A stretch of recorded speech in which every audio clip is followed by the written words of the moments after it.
Amados irmãos, paz do Senhor. Hoje neste vídeo vamos estudar nossa nona lição da nossa revista de jovem, a nossa escola bíblica dominical, nossa revista Conectar Mais Jovem. A nossa oitava lição, a nossa lição anterior, nós fechamos o nosso estudo sobre o livro do profeta Daniel, lembrando que a nossa revista está contextualizando a escatologia na perspectiva dos profetas Daniel e Ezequiel. Hoje, na nossa nona lição, vamos iniciar a nossa reflexão, nosso resumo, a partir do livro do profeta Ezequiel, a vida do profeta, suas mensagens e suas visões. Nossa nona lição traz como título o livro de Ezequiel e sua mensagem.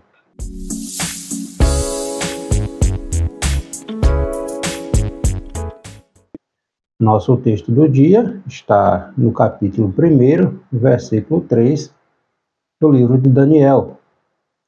Veio expressamente a palavra do Senhor a Ezequiel, filho de Buzi, o sacerdote, na terra dos caldeus, junto ao rio Quebar, e ali esteve sobre ele a mão do Senhor.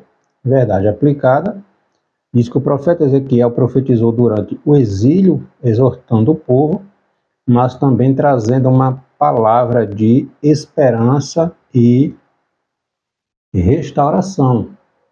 Quando Ezequiel profetizou, ele já estava no cativeiro. Diferentemente do profeta Daniel, que profetizou na corte da Babilônia, Ezequiel recebeu as mensagens, as visões, as profecias da parte de Deus no meio do povo, na comunidade onde ele residia, ali na Babilônia, aproximadamente ali 80 quilômetros da capital, ali às margens do rio Quebar, que banhava ali o rio Eufrates. Os objetivos da nossa lição: perceber os pecados da nação que acabou culminando no exílio, entender que Deus restaurará o seu povo e revelar acontecimentos apocalípticos. Tanto o livro de Ezequiel quanto o livro de Daniel trazem conexões com as profecias do livro de Apocalipse. O livro de Ezequiel recebe o nome do próprio profeta, o nome de Ezequiel, nome este que significa Deus fortalece ou fortalecido por Deus. Ezequiel, ele viveu como exilado na Babilônia, assim como Daniel e muitos outros judeus. Ele iniciou seu ministério no cativeiro, aproximadamente 4 anos após ele chegar ali na Babilônia, quando ele completou provavelmente ali 30 anos de idade. Está lá em Ezequiel capítulo 1, versículo 1, quando ele vai falar no 30º ano. Então, possivelmente seja o início ali do seu ministério. Ele era natural de Jerusalém, pertencia a uma família sacerdotal. Ezequiel estava estudando para o ofício sacerdotal. Seu pai se chamava Buzi, era um sacerdote, no capítulo 1, versículo 3. E ele foi levado para a Babilônia na segunda invasão dos babilônicos contra o reino de Judá em 597. Lembrando, Nabucodonosor, juntamente com seu exército, invadiu o reino de Judá em 3 ocasiões. Em 605 a.C., quando Daniel, Misael, Ananias e Azarias, o rei e muitos nobres foram levados para a Babilônia. Uma segunda invasão aconteceu em 597, aproximadamente ali, antes de Cristo também, ocasião essa em que Ezequiel também foi levado para a Babilônia, e a última invasão dos babilônios, que culminou com a destruição da cidade, do templo, dos muros, e muitos foram mortos, foi em 586, ou seja, 11 anos após Ezequiel chegar na Babilônia, tá? Então, enquanto o profeta Ezequiel profetizava, o reino de Judá ainda não havia sido destruído totalmente, tá? Então, enquanto ele, no caso Ezequiel, ele vivia ali entre os exilados e exercia o seu ministério profético entre o povo, está lá em Ezequiel capítulo 3, versículo 11, Daniel servia ali na corte de Nabucodonosor. Então, Ezequiel profetizava entre o povo, Daniel no palácio e Jeremias, que ainda estava em Judá, profetizava lá de Judá. Então Deus levantou aí 3 profetas, Jeremias um pouco mais velho, Jeremias era até uma referência tanto para Daniel quanto para Ezequiel. Tá? Então 3 profetas simultaneamente ali profetizando, levando a mensagem de Deus. Mesmo assim o povo não se atentou, não se converteram dos seus caminhos errados e acabou culminando com o cativeiro. Tá? Então, o livro, falando do livro, o livro de Ezequiel, ele pode ser dividido em 3 partes. É um livro que tem 48 capítulos, tá? A gente vê ali do primeiro capítulo ao capítulo 24, a gente pode dividir assim para a gente entender melhor, do capítulo 25 ao 32 e do 33 ao 48. Na primeira parte, vai ali do capítulo 1 ao capítulo 24, são profecias que foram entregues a Ezequiel antes da destruição total ali de Jerusalém, do templo, da cidade, e essas profecias, ela vai ocupar ali os primeiros 24 capítulos do livro, tá? Os discursos dessa primeira parte aqui do livro, do capítulo 1 ao capítulo 24, são de maior parte, né, de mensagens sobre ali o juízo que estava vindo sobre a Jerusalém, tá? Contra a prostituição do povo, contra a idolatria do povo, e a mensagem também traz uma série de advertências, tanto para os falsos profetas, os sacerdotes, os reis corruptos que existiam, que estavam ali no meio do povo, aqueles que deveriam dar o exemplo, estavam agindo erradamente. A segunda parte, indo ali do capítulo 25 ao 32 do livro, depois dos pronunciamentos de juízo contra Judá, contra Israel, né, vai ali do primeiro capítulo ao 24, os oráculos, né, as mensagens divinas, através do profeta Ezequiel, ali são direcionados agora às nações vizinhas do reino de Judá, tanto a nação de Amon, de Moabe, os Edomitas, né, os filisteus, a Filístia, Tiro, Sidom e Egito. 7 cidades, 7 nações ficavam ali ao redor de Judá, e muitas vezes se aproveitavam, né, para tirar proveito da situação de Judá. Então o juízo de Deus estava vindo sobre essas nações também, mostrando que Deus é soberano e que ninguém se escapa da sua mão, tá? Deus é soberano e Deus governa as nações. E a última parte, indo ali do capítulo, dos capítulos 33 ao 48, a gente tem do 33 ao 39, começa com a notícia já da queda de Jerusalém, tá? Quando da última invasão de Nabucodonosor, em 586, quando a cidade foi destruída, e falam também do retorno, tem uma mensagem aqui de restauração, tá? Do retorno dos judeus de todas as partes do mundo. Aqui a gente já vai ter uma visão mais futurista, né? Está falando também do tempo da restauração, 70 anos depois, mas também uma visão futurista, né? Quando todos os judeus espalhados pelo mundo estariam retornando novamente para Jerusalém, para Israel. Ocasião que remete ao nosso tempo, quando em 1948 o Estado de Israel foi reconhecido novamente como um Estado independente, depois de ali aproximadamente 2.000 anos, tá? E dos capítulos 40 a 48, as profecias, né, vai falar da invasão, né, derrota de Gog e Magog, que já está, a gente vai ver isso muito lá em Apocalipse, né, onde nações se reunirão para tentar exterminar Israel.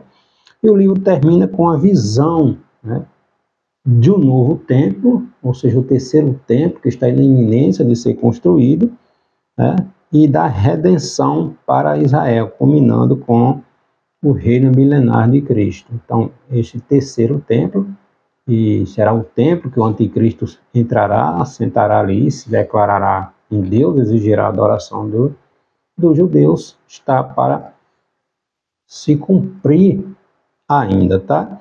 Então, esta é uma visão panorâmica aqui do livro do profeta Ezequiel. O nosso texto bíblico ele está no capítulo 2, versículo do 1 ao 10. Está dizendo assim: E disse-me, filho do homem, põe-te em pé e falarei contigo. Então entrou em mim o Espírito quando ele falava comigo, e me pus em pé e ouvi o que me falava. E disse-me, filho do homem, eu te envio ao auxílio de Israel, as nações rebeldes, que se rebelaram contra mim. Eles e seus pais transgrediram contra mim até este mesmo dia. E os filhos são de semblante duro, de obstinados de coração. Eu te envio a eles, e lhes dirás, assim diz o Senhor, a eles, que ouça, quer deixe de ouvir, quer eles são da casa rebelde, hão de receber. Eles são da casa rebeldes, hão de saber, contudo, que esteve no meio deles um profeta. E tu, ó filho do homem, não os temas, nem temas as suas palavras, ainda que estejam contigo sarças e espinhos, e tu habite entre escorpiões, não temas as suas palavras, nem te assuste com os seus semblantes, que são causa rebelde. Mas tu lhes dirás as minhas palavras, quer ouçam, quer deixe de ouvir, pois são rebeldes. Mas tu, ó filho do homem, ouve o que eu te falo, não sejas rebelde como a casa rebelde. Abre a tua boca e come o que eu te dou. Então vi, e eis que uma mão se estendia para mim, e eis que nela havia um rolo de livro. Estendeu-o diante de mim, e ele estava escrito por dentro e por fora, e nele estavam escritas lamentações e suspiros e paz. Deus chama Ezequiel às margens do rio Quebar para ele profetizar, né? Então, Ezequiel profetizava de um lado, Daniel de outro. A mensagem de Daniel, nós estudamos as visões, estava relacionada mais ao futuro da humanidade, da nação, tá? As mensagens de Daniel eram mais relacionadas a Israel, mas ao futuro da nação de Israel. Ezequiel, a mensagem de Ezequiel é mais centrada, né, a princípio ali, para as causas do juízo que estava acontecendo contra a nação, tá? A partir da metade do livro, né, vai ter algumas características, algumas visões apocalípticas, né, para o futuro ainda, como a gente vai ver muito claro no capítulo 37, a partir do capítulo 37, ali, a visão do vale de ossos secos, tá? Então, o primeiro tópico da nossa lição vai falar sobre uma mensagem de exortação, né, a profanação do santuário, a profecia contra os sacerdotes e profetas. Então, as profecias do profeta Ezequiel, em sua grande maioria, versam sobre, vai versar ali, falar sobre o pecado da nação, né, o que acabou culminando com o cativeiro, e a sua mensagem é direcionada ao que Deus vai chamar aqui em Ezequiel de casa rebelde, de povo rebelde, de nação rebelde. Deus chama a nação, chama a atenção tanto dos sacerdotes, da liderança, sacerdotes, profetas, reis, e ao longo da história ali se corrompiam e deixavam com que o povo, a nação, de uma forma geral, se esquecessem de Deus e da sua lei. A gente vê isso muito claro lá no livro do profeta Abacuque, quando o Abacuque pergunta a Deus até quando Deus iria tolerar ao desvio, à corrupção, às injustiças entre o seu povo. Entende? Então, Ezequiel denuncia e condena tenazmente a profanação do santuário, né? Existia imagem de escultura no lugar, ou seja, no templo, no lugar de adoração, pinturas em relevo de animais, profanando a adoração, é uma adoração pagã que existia no próprio templo. Então, homens, sacerdotes, líderes, que deveriam estar levando o povo a adorar a Deus, estavam adorando ao Deus, ao Sol, né, chamado Tammuz, as mulheres adorando a chamada Rainha do Céu, ou a deusa Estar, que é a mesma figura mitológica, a deusa Estar. A deusa Estar vai remeter lá ao livro de Gênesis, né, da mãe de Nimrod, né, que engravidou do próprio filho, e segue toda essa história. Então tem muita coisa por trás disso aí, que isso nos leva a um estudo mais aprofundado sobre esse tema, que não é o caso aqui agora, mas quando as mulheres estavam ali no templo adorando a chamada Rainha do Céu, estavam adorando esta deusa, Estar. Essa deusa também fazia parte ali de um dos deuses babilônicos, tá? O nome dela era registrado ali na porta, uma das portas da entrada da Babilônia. Ela era conhecida como a deusa da fertilidade, da guerra, do amor, né?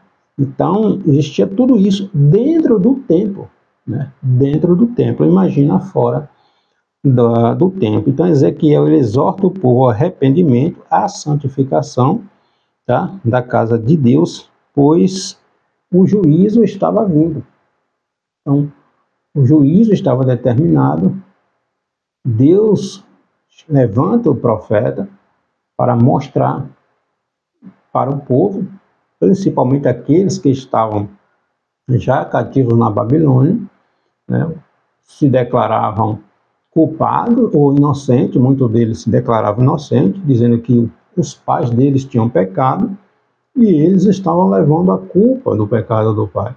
Mais na frente a gente vai ver Deus falando através de Ezequiel que aquele que pecar, esse terá que prestar contas, tá? Cada um dará conta das suas ações, tá? Deus trata com cada um individualmente. Então, tem também mensagem, né, de juízo contra, nós já falamos, essas nações estrangeiras que ficavam ali ao redor de Judá, que se aproveitavam de uma situação, né, do perigo, quando Judá estava sendo atacada, muitas dessas nações se aproveitavam para oprimir, para tirar proveito da situação, né? Também profetizou a restauração. A gente já tem aqui uma visão, lembrando que as mensagens do profeta é a mensagem de advertência. Se o povo não se consertasse, vinha uma mensagem de juízo, tá?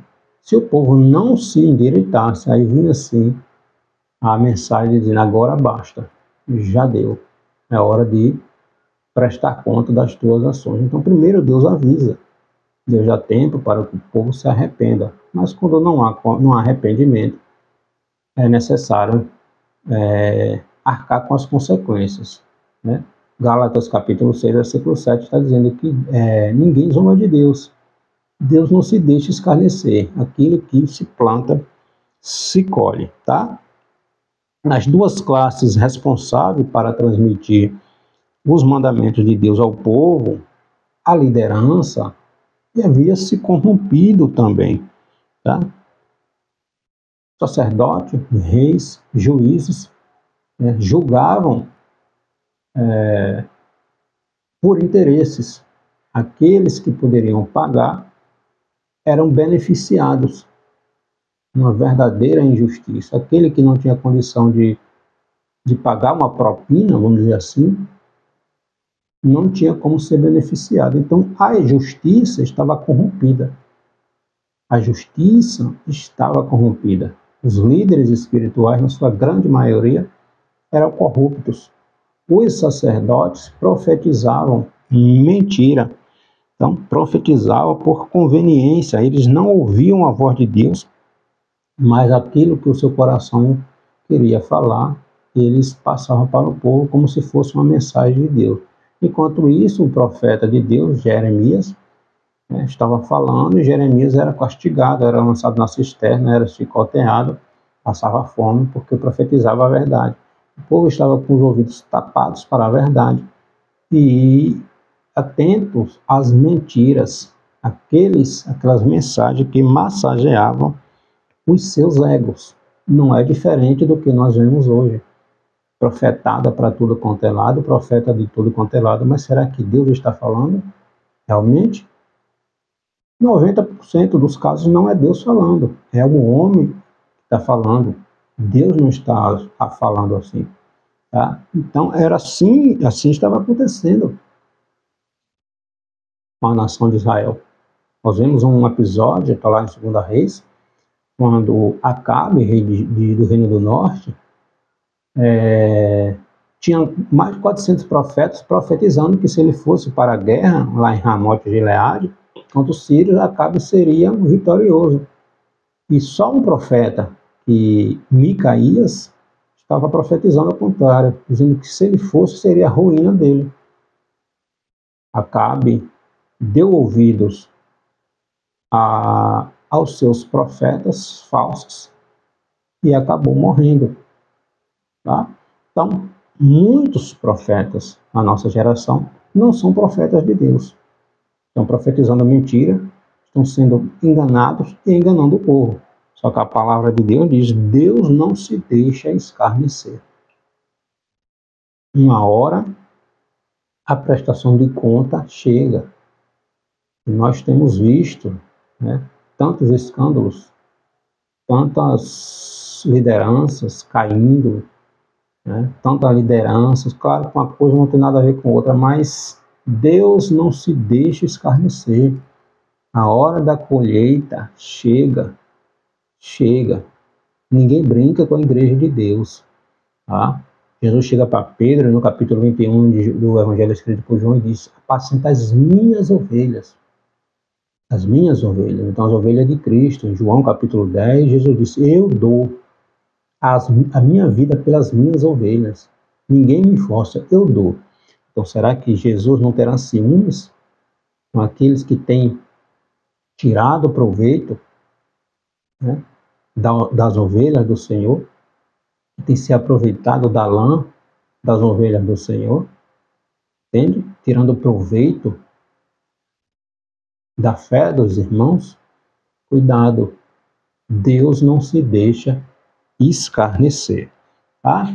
Segundo tópico da nossa lição, mensagem de restauração, promovendo o arrependimento e a fé, estimular a esperança nas promessas de Deus. Então, à beira ali do rio Quebar, ali na Babilônia,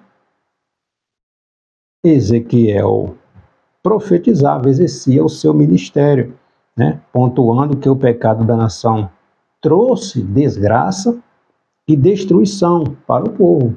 Chegou a hora de prestar contas. Mas também traz uma mensagem de restauração, da presença de Deus para aqueles remanescentes, para aqueles que não se deixaram levar pelos banquetes da Babilônia, do mundo. Então existe uma mensagem também de restauração. Deus tem um compromisso com a sua palavra. Tá? Aqueles que não se adequam, sai fora. Mas aqueles que permanecem fiel, os olhos de Deus estão atentos a eles. Tá? Então, no exílio, o povo estava recebendo o castigo pela maneira leviana com que tratou o pacto mosaico, né? A lei do Senhor, os mandamentos, os estatutos, as ordenanças. Deus disse o caminho é esse, é esse, é esse. Se tu se desviar, as consequências são essas. Tá? Então, por haver se desviado, e Deus deu muitos anos, tempo para que houvesse arrependimento. Só que chega uma hora que Deus diz, basta. Tá? Então chega a hora de prestar contas. Então Ezequiel mostrou a necessidade de arrependimento, de se arrepender, de confessar, deixar e voltar atrás. Entende? Então, a mensagem de Deus aos nossos corações é tempo de arrependimento. Estamos vivendo o tempo da graça. Aqui uma hora esse tempo se findará. Entende? Então, o papel do profeta não é somente denunciar o pecado, mas também exortar. 2 Timóteo, capítulo 3, versículo 15, Paulo está dizendo ali a Timóteo que toda a Escritura ela é divinamente inspirada para quê? Para nos ensinar, nos repreender, né? Nos redaguer, corrigir, nos instruir em justiça. Então, o papel do profeta, o profeta de Deus, além de trazer a mensagem de advertência, de exortação, mas também vai trazer uma mensagem, né, de restauração para aqueles que se arrependem e deixam. A mensagem de Ezequiel tinha esse viés também. Chegaria um tempo da restauração. O juízo, o cativeiro, não foi apenas para punição, mas para correção. Teve um sentido muito mais pedagógico, né? Instruindo o povo a respeito dos caminhos que eles estavam andando. Estavam no cativeiro porque as causas foram essa e essa. Tem solução? Tem. Qual é? Este caminho aqui, arrependimento, confessar pecado, deixar e voltar a ser para Deus, entende? Então a passagem, nós vamos ver isso muito mais claro lá no livro, no capítulo 37, aqui da profecia do vale de ossos secos, que é dirigida à nação de Israel.